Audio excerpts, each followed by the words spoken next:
Welcome back, and Hala joins me now in the studio. Hala, what's up first? Well, 3 days after a massive earthquake devastated the Haitian capital, Port-au-Prince, the number of casualties is still unknown. The International Red Cross is estimating that at least 50,000 people are dead. But as BON's Linda Kennedy reports, international rescue workers, including a team from China, are on the ground and have begun their sometimes harrowing work. The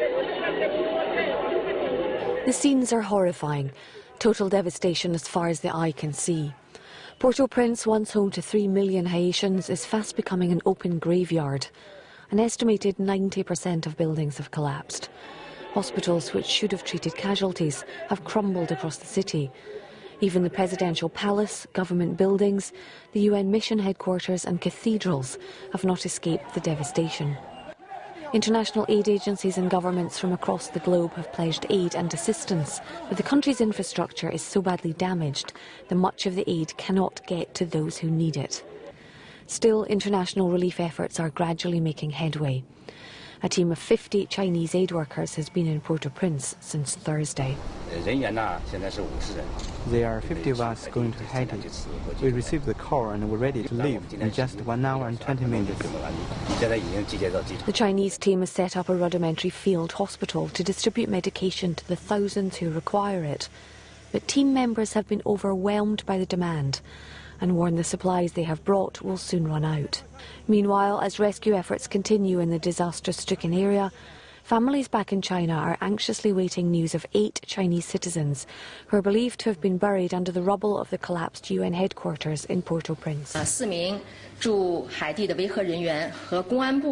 Chinese peacekeepers and 4 people from the Ministry of Public Security Working Group were buried under the debris of the UN Stabilization Mission building. It's understood the 8 were discussing peacekeeping matters with UN staff at the time of the earthquake. A detachment of 125 Chinese police are on the island as part of the UN stabilization force. The 8th riot squad, which hails from Yunnan province, arrived in June of this year for an 8-month deployment. Officials in Yunnan have said they can't release the names of those feared to be buried in the UN headquarters, but they have said that the 2 men and a woman from the province's Public Security Border Defence were in the building at the time. Information from Haiti remains sketchy due to the massive destruction the quake has caused. But as Chinese people remember the devastation wrought in their own country just a year and a half ago, and as desperate relatives await news from afar, one thing is certain: for victims and rescuers, this crisis is far from over. Linda Kennedy, BON.